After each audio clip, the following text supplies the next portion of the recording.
when it comes to the attacks by the U.S. and Israel, we have said that in our interpretation of the law is not a legal operation. We think that is a violation of the UN Charter, and we have said so in no unclear terms. I think it's clear that international law matters. I think it's clear that it has to matter. I think without international law, without multilateralism, which is very closely linked to international law, we're not going to be able to preserve international stability. We're not going to be able to address global problems such as the climate crisis, international terrorism, threats emanating from biological weapons, nuclear weapons, and so forth. The integrity and the mandate of the ICC has never been more important. So the fact that some third states who aren't party to the court have decided to sanction court officials for just doing their jobs are unconscionable.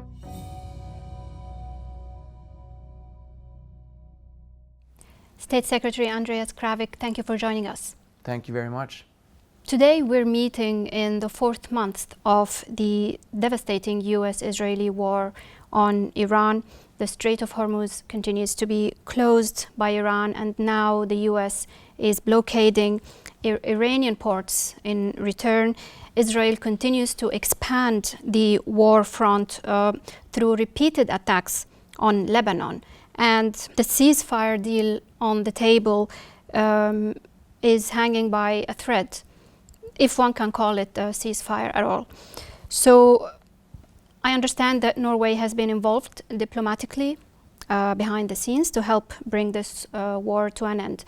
Can you begin by explaining to us what Norway is doing to help end the war?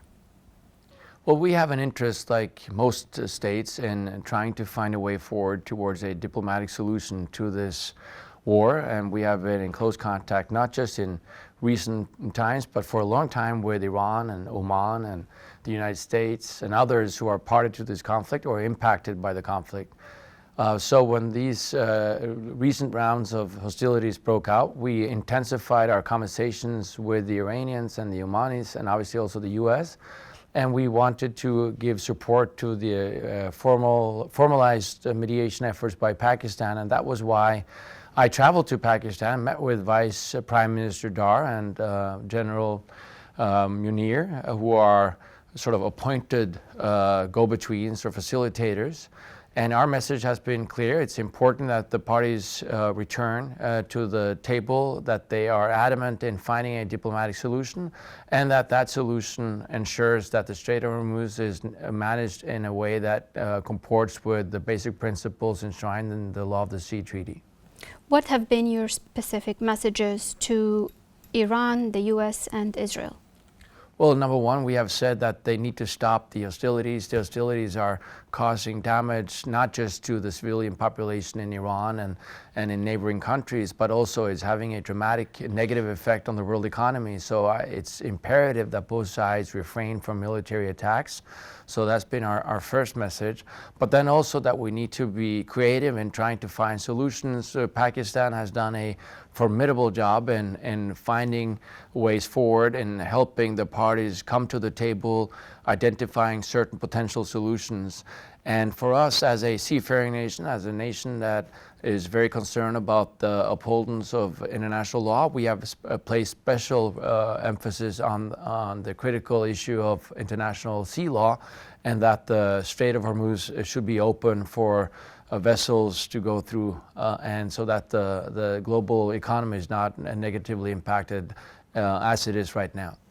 So speaking of international law, what is Norway's official position on the legality of the initial US-Israeli war on Iran and Iran's reaction? Well, let me take a step back and say that for us, the integrity of international law is a cornerstone of our foreign policy. We have been adamant in doing what we can, obviously ourselves, not to violate international law, but also calling for the respect of international law by other states. That's why we have been extremely critical of Russia and Russia's aggression against Ukraine, which we consider to be a blatant violation of the UN Charter. When it comes to this particular issue, we supported the diplomatic efforts by Oman initially to broker a peace between the U.S. and Iran. And we said that that was important also because we need to find a way forward in terms of dealing with Iran's nuclear program. We have said, the more or less the entire international community has said that Iran cannot have a nuclear weapon. So that's our position. In that regard, we're completely aligned with the objectives of the United States. But we think it's possible to achieve that through diplomatic conversations as opposed to hostilities.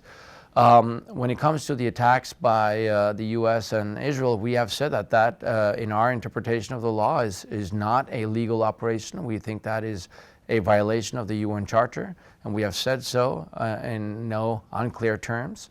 But we have also said that the self-defense operations by Iran have not been conducted in conformity with the UN Charter, especially since they have targeted civilians in neighboring countries.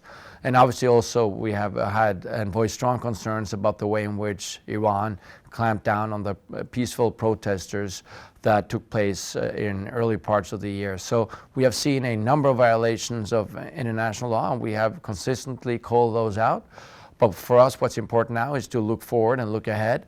And in that regard, we continue to call for diplomatic solutions, diplomatic talks, and we're hopeful that the parties now, through conversation, can find a way forward which inhibits Iran from developing a nuclear weapon and reopens the Strait of Hormuz so that the global economy can recover, and obviously that we can find a way to deliver humanitarian aid to those who are suffering in Iran and also in neighboring countries.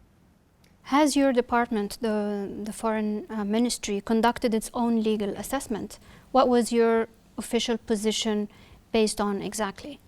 So when these type of events happen, we always conduct our legal assessments. We have a legal department in the ministry, and obviously they're very equipped to use the data which is available for us to make our legal determinations, and we did the same thing here. So for us, this was quite clear. The law is clear in saying that states have a legal obligation to refrain from using war against other states unless there are certain requirements met, one of them being that there is a authorization from the UN Security Council. There is no authorization here from the UN Security Council, or that you're acting in self-defense, but that threat needs to be immediate for hostilities to be legitimate and legal. And we don't consider that threshold to have been met.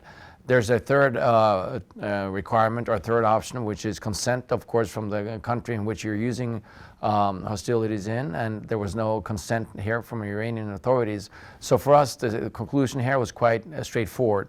But again, that's just one part of the equation. We have been equally critical of Iran's response in terms of going after third countries, which played, at least some of them played no role in the initial hostilities, and also targeting civilians.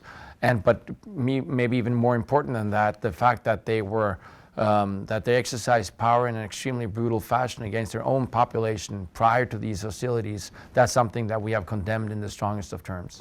But didn't Iran have a right to self-defense under Articles 2 and 51 of the UN Charter? Yes, every state has a right to self-defense, including Iran, and we've been clear about that, but that self-defense needs to be proportionate. It needs to be conducted within the parameters of international humanitarian law, which requires that you refrain from targeting civilians. The self-defense needs to, again, be in proportion to the initial attack. We have voiced concerns in regards to those principles, but you're exactly right, or entirely right, that Iran has a right to self-defense. This is enshrined in the UN Charter, and this is something that we've been clear about.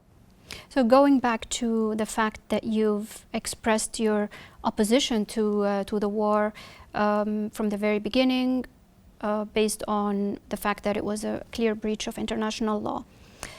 Have you communicated that directly with the Trump administration and the Israeli government? And also, what was their defense? What was their reaction? Well, we have been clear in our positions. In fact, we take pride in not holding back in terms of our analysis, in terms of how we perceive these things to be in line or not in line with international law. So on this issue, we have been clear in various public statements, also from the Prime Minister, that we don't consider this to be in line with basic principles of the UN Charter.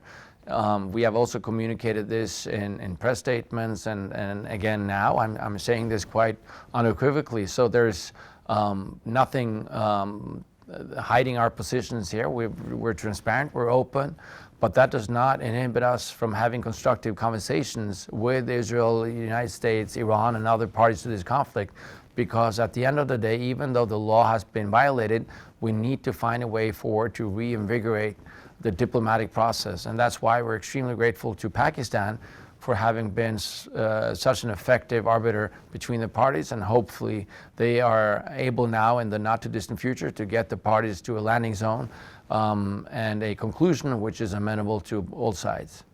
So I'm going to turn now to the subject of whether international law continues to be relevant in light of all the breaches that we have seen over the past couple of years, in particular by the US government, for example, the war on Iran and then Lebanon, the seizure of Venezuela's president, the genocides in Gaza and Sudan, and the lack of accountability. All these events have been widely denounced as manifest violations of international law. And in fact, in one of the cases that Norway has been closely involved in, the International Court of Justice advisory opinion on Israel's humanitarian obligations towards Palestinians in occupied Palestine. You yourself, Deputy Minister, you've played a huge role in bringing this case to the International Court of Justice, and eventually it led to an advisory opinion that held that Israel has clear obligations to facilitate and ensure that humanitarian aid reaches the Palestinians and those in need without any obstacles. However, clearly, since the advisory opinion last year, there have been consistent violations and disregard for the court's opinion. So many people look at these events and the impunity that is enjoyed by state leaders behind these violations, for example, and conclude that international law is effectively dead or irrelevant. And you've written about that at Project Syndicate recently. So in your opinion, does international law still matter? And is it worth defending, even if the most powerful states continuously ignore it? Well, let me start with what I consider to be quite straightforward. I think it's clear that international law matters. I think it's clear that it has to matter. I think without international law, without multilateralism, which is very closely linked to international law, we're not going to be able to preserve international stability. We're not going to be able to address global problems such as the climate crisis, international terrorism, threats emanating from biological weapons, nuclear weapons, and so forth. So for us, it's clear that international law matters, and that's why we have made standing up for international law into a cornerstone of our foreign policy. Now it's also clear that there are real pressures against international law. You alluded to some of the violations that we've seen over the course of the last few months and years, but I think we need to look at the broader picture. Very often when it comes to discussing international law, we talk about the violations, and it's true that there are multiple violations, but we also have multiple violations of national law, and Norwegian law is violated multiple times, I'm sure every hour, every minute, but we don't say that Norwegian law does not apply, has lost relevance. So I think we also need to be mindful about the fact that a legal regime can be violated and still matter. That's one issue. I think another issue is we tend to look at those incidents, again, where the law is violated without perhaps focusing enough on where the law is actually upheld. If you look at Europe, for instance, we have, pardon me, we have almost no cross-border wars between European countries, where if you go back a few decades, that was relatively standard practice. The one exception obviously being Russia's attack on Ukraine, and that's why it's been extremely important for us to be so adamant in opposing Russia's war of aggression.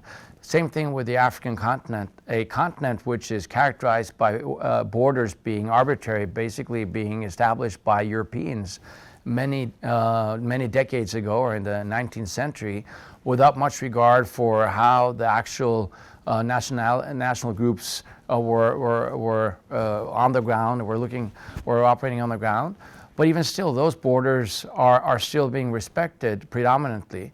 And I remember when Russia attacked Ukraine, and when this was being discussed in the Security Council for the first time, I think the ambassador who spoke most passionately against the war was the Kenyan ambassador, because he said very clearly that if we start using other countries' transgressions against our own citizens, because you will remember that Russia used as a part of the pretext for going into Ukraine, they were saying that Russians in Ukraine had their rights violated, and that's why they needed to go in.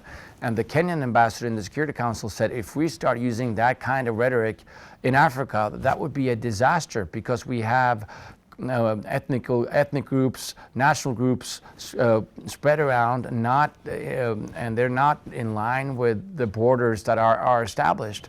And I think the African continent has been very clear in standing up for these principles and saying that these borders that we have on the continent, they need to be respected. And again, I think that is a clear effect of international law being widely respected.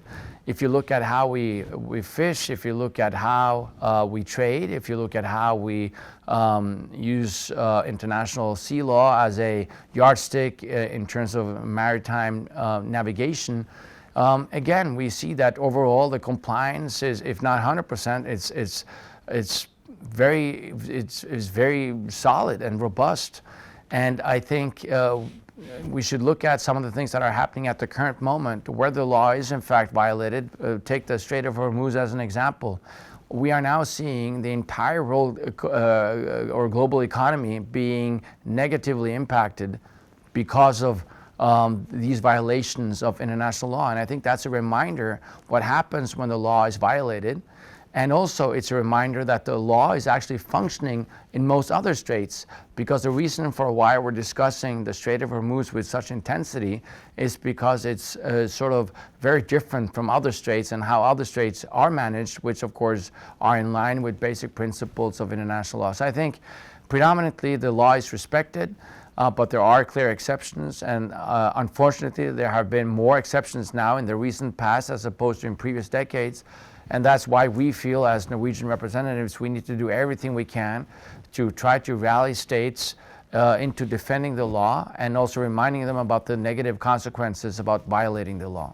But these exceptions are carried out by the most powerful states. So comparatively, this could arguably be a threat to the very existence of the rules-based international order, or the law-based international order that the US itself has helped establish and has championed for many years. So in your opinion, what does it take to help defend and rebuild this international law-based order in the face of breaches by the most powerful states? Well, I think number one, I think states need to be consistent in standing up for international law. One problem that we have observed is that states will very often invoke international law in the context where they are comfortable with the outcome. So some states will typically invoke the UN Charter in opposing Russia's aggression against Ukraine, but will be silent, or at least not as insistent on upholding international law in another context, say when Israel is violating international law in the context of Palestine. For us, this has been a problematic approach. So we have tried to be consistent. We have called out transgressions where we see them. If it's Russia, if it's Israel, if it's the US, if it's other countries, we have, again, tried to be very consistent in how we stand up for the law. And sometimes it can be more important in criticizing or taking on some of your closest allies, because that showcases that you are serious about defending these principles. If we move into a global community where we speak out only when our adversaries violate the law and not where our friends are conducting violations, then the law will eventually collapse. So this has been a core part of our foreign policy. Another part of our foreign policy is try to build coalitions, try to work with other countries, European countries, but also countries in Africa and Latin America, in the Middle East, in Asia, to try to galvanize countries around these legal principles. Again, not just talking about the importance of the principles, but applying the principles without double standards. And I think for us, these have been our sort of core strategic elements in terms of pursuing a strategy that has as its main objective to ensure upholdings of international law.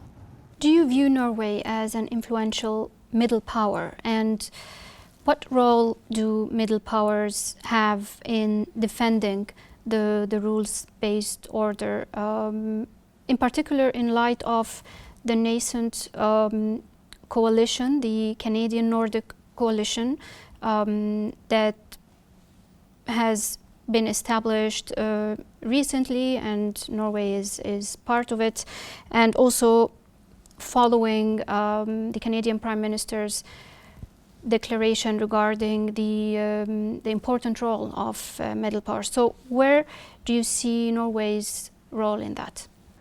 Well, obviously, we're a country of 6 million people, and we're in the periphery of Europe, so we need to be realistic. We can't determine the future of global affairs But you do have an ourselves. outsized influence. But I do think that we have a real influence, and I think, quite frankly, that no country, even a superpower like the US or China, can separately determine how international law or how international affairs should or will evolve. It requires collaboration, it requires building coalitions in order to move things forward in the preferred direction. So for us, this has been very important when discussing these things with other states, that we approach other states with humility, that we talk about the issues, that we explain our positions, that we try to rally support for international law, for multilateralism, for seeking solutions through dialogue and diplomacy. And I think by doing so, we can inspire countries to take positions which align with our own positions. And if we can be effective in talking not just to our partners in Europe and in Canada, which is very critical in order to build legitimate and credible coalitions, but we also need to look beyond our immediate geography. So that's why we have an extroverted foreign policy in the sense that we travel extensively to the Middle East, to Latin America, to Africa. I just came back from Nigeria, had very productive conversations with Nigerian counterparts about these exact topics: the upholdings of international law, multilateral solutions, finding ways forward based on diplomacy and conversation. And I think if we can be consistent in such an attempt, there are real opportunities for us to move things in a better direction. And my overarching takeaway, after having traveled the world quite extensively over the course of the last 2 or 3 years, is that this is a foreign policy that resonates. I think most states understand that if states start disregarding basic principles of the UN Charter, if we start engaging or using military force against other states without that force being illegal or legalized in the UN Charter, that will very easily turn into or have negative consequences, not just for those parties that are involved, but for the entire global community. And this is what we're trying to communicate to other countries, and I think we've been quite effective. And my sense is that this is a way of conducting foreign policy that is resonating beyond our closest allies, but also in countries in Africa, Latin America, Asia, and so forth. Mr. State Secretary, Norway has refused to join the Donald Trump-led Board of Peace for Gaza. Can you explain why? Well, for us, what's important to emphasize is reforming, but also ensuring that the multilateral institutions we have, that they can be effective. So for us, the UN will always be the most important multilateral organization, the World Trade Organization, the World Health Organization. Again, without these entities, we are not going to be able to overcome and resolve global challenges. We have been approached by the Board of Peace in various contexts, and obviously the Board of Peace now has a mandate in order to ensure humanitarian support and the rebuilding of Gaza, and that's something that we support. That's something that we find to be important. We relatively recently organized a meeting in this forum, which was established by the Oslo Accords, the AHLC, the Ad Hoc Liaison Committee for Palestine, and we invited the Board of Peace to participate, and the Board of Peace did in fact participate together with the Palestinian Authority, the EU, and other parties that are concerned about what's happening in Palestine and are determined to try to bring about more humanitarian aid to the Palestinians. So we have a working relationship with the Board of Peace, which I think is quite constructive, and we will work with the Board of Peace if we think that that is conducive to more respect for international law, more humanitarian aid delivered to people who are suffering, and in order to advance peace and prosperity to all corners of the world. But is the Board of Peace actually operational yet? Reportedly, it has $0 in its fund, and the reconstruction plan for Gaza has yet to begin. So there have been really plausible arguments that the Board of Peace so far is a failure. Well, for us, what's important is that the Board of Peace has a clear mandate given to it by the Security Council and when it comes to humanitarian aid and development services provided to the Palestinians in Gaza. And that's why we think it's important to continue working with the Board of Peace in order to achieve that. We recognize that not just the Board of Peace, but I think the entire humanitarian global community is suffering from lack of funding. This is something we're seeing across the board. This is extremely concerning. This is one of the topics that we discussed when we organized our AHLC meeting.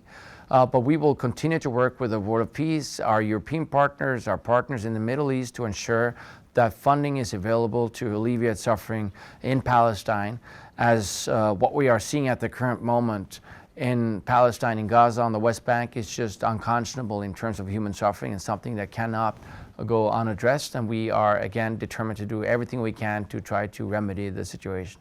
So are you saying that the Board of Peace will not replace the Ad Hoc Liaison Committee, which Norway leads? No, the Ad Hoc Liaison Committee has a clear mandate, and we're determined to bring that mandate into fruition in terms of helping the Palestinian institutions reforming themselves, but also so that they can deliver services for the Palestinian people.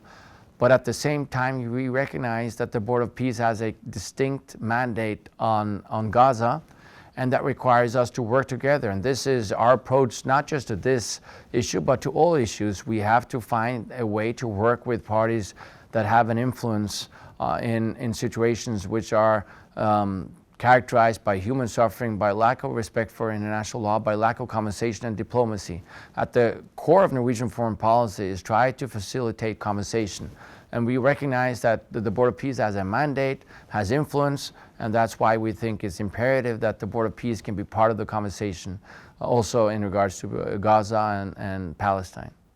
Norway, relatedly, has also been amongst the staunchest supporters of Unrwa, the UN Refugee Agency for Palestinians. So what would be the future of Unrwa, in your opinion, following the Board of Peace plan?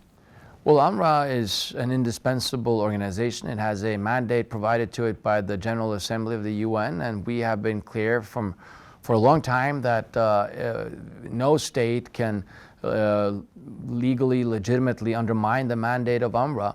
We are seeing at the current moment real pressures against Unrwa in Palestine. That's something that we have challenged, we have called out. We have also in certain regards condemned Israel for some of the actions that they have taken against Unrwa. And this was one of the reasons for why we initiated this case before the ICJ, which ended up with the ICJ pronouncing in a advisory opinion on Israel having an obligation to ensure that Unrwa can work effectively in Gaza, the West Bank, in Palestine, in order to reduce human suffering in those areas. At the current moment, we're seeing that those decisions by the ICJ are not respected by Israel. That's extremely unfortunate. We have been unequivocally clear about that. But Unrwa is still operating on the ground in Palestine. That's a good thing. Unrwa is obviously also operating on the ground in other countries in the region, Syria, Lebanon, and so forth, Jordan. And that's something that we continue to support. And we will continue to provide support to Unrwa in terms of political support, but also monetary financial support. So again, I just go back to what the General Assembly has said. Unrwa has a clear mandate, and also what the ICJ said in its decision that Unrwa is an indispensable organization, which all countries have an obligation to collaborate with. I'm going to turn now to the International Criminal Court and the sanctions that are facing the court. You yourself as a diplomat have been quite outspoken on the importance of defending the ICC. I've met you at the latest Assembly of States parties in The Hague in December, and I'm curious to know what role Norway is playing right now as a member of the Rome Statute to protect the International Criminal Court and its officials from the sanctions imposed by the Donald Trump administration. So far, 8 judges have been sanctioned. The prosecutor and his deputy prosecutors have been sanctioned. And of course, the previous prosecutor, Fatou Bensouda, was initially sanctioned as well. And these officials have also been subjected to intimidation and threats as a result of investigating international crimes committed allegedly either by Israel or in Afghanistan, for example. So what is Norway doing right now to protect the court and to urge the European Union to also act to, for example, invoke its blocking statute to prevent the impact of sanctions on these individuals? Well, you're entirely right in saying that Norway is a staunch supporter of the ICC. We have been ever since the inception of the court. In fact, we were amongst those delegations also before the establishment of the court, who were very supportive of an international permanent court with a mandate to uphold international law and a mandate also to hold accountable individuals who have violated the most atrocious criminal provisions in international law. So the integrity and the mandate of the ICC has never been more important. The ICC is currently active in various jurisdictions, pursuing various cases, but it's doing so within a clear mandate and on the basis of its statute, which Norway and other countries have signed on to. So the fact that some third states who aren't party to the court have decided to sanction court officials for just doing their jobs are unconscionable. It's something that we have condemned in the strongest of terms. So we are very proud to be a supporter of the court. We'll see how this plays out going forward. We are in close discussions with our European partners, but also partners beyond Europe about how we should oppose these actions taken primarily by the U.S. in terms of its sanctions against court officials. I met with several of the judges who have been exposed and subjected to some of these sanctions. It's not easy being exposed to the sanctions. I've spoken to the judges, to court officials, and so we are again in close conversation with European partners and others to see how we can oppose these things from taking effect and being intensified. But at the end of the day, for us, what's most important is our advocacy, our clear position that the court has a mandate under international law, which has as its overarching function to reduce human suffering. to ensure that those who violate the most basic rights of individuals are held accountable, that there can't be impunity for international crimes.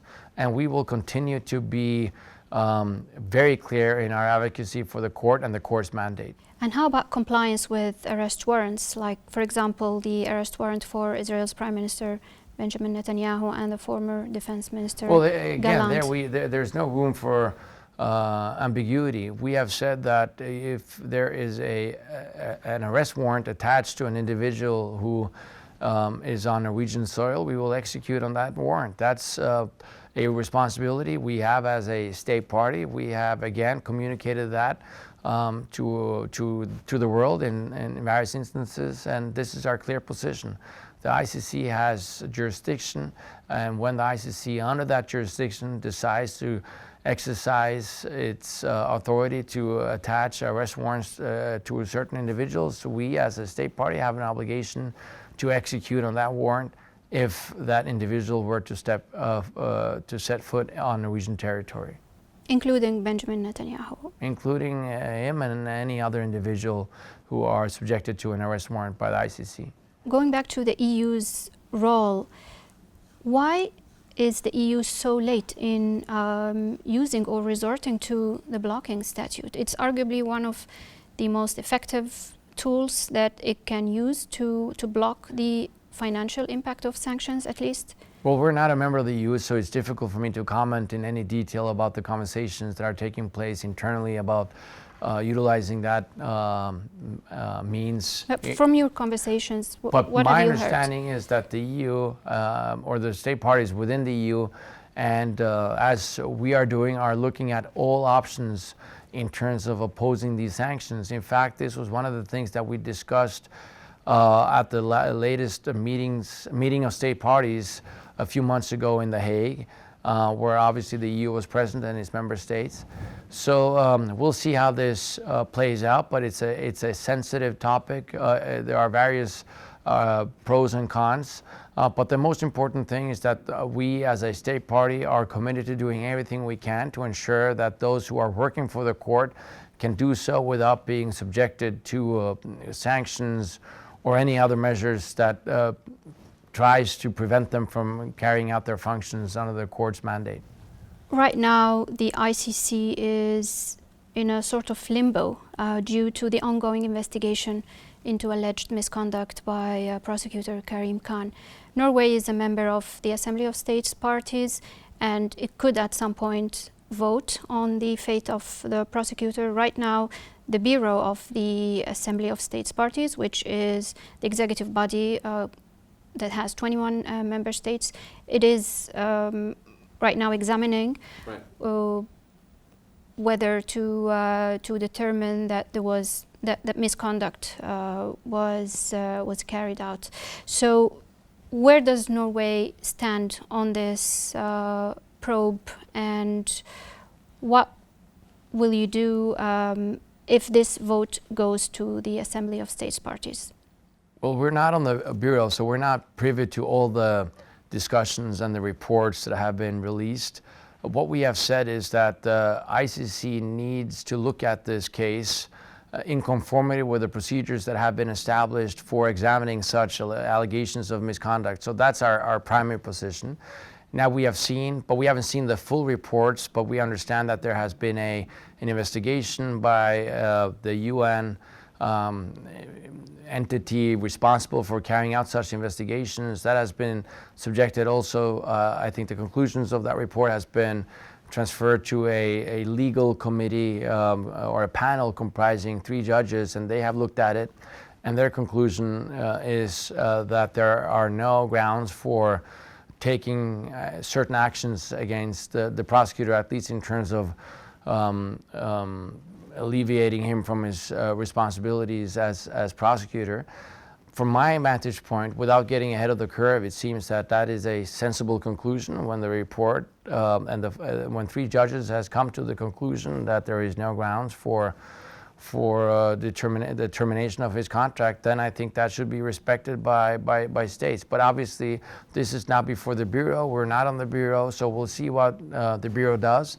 and eventually it might come before the Assembly of State Parties, and then based on an assessment of the facts of the case, we'll make a determination. But again, for us, the most important thing here is that the procedures that have been established are respected, and that all individuals, also the prosecutor, are entitled to the judicial safeguards enshrined in those judicial guarantees that are giving guidance to these processes. Is there a risk of politicizing the process if the conclusions of the judicial panel are disregarded? Well, I don't want to comment on the conclusions because that's still being discussed. But that's why we think it's so important to respect the procedures that have been established, because if otherwise, there will be at least a perception of politicization of the process, and that would hurt the court, that would hurt the integrity of the court, and that's something that we cannot afford, especially in this time when the court is under real pressure by other states, and where certain states are trying at the best of their ability to portray the court as a politicized entity, not operating in conformity with core principles of international law. So we have to do everything we can to ensure that this process is carried out in a rigorous fashion, in conformity with the principles that have been established, and that the conclusions that are reached are in line with the principles that should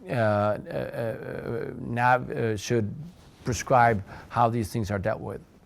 Concerning the situation in Sudan and Darfur in particular, the United Nations has declared the situation there as the worst humanitarian crisis in the world.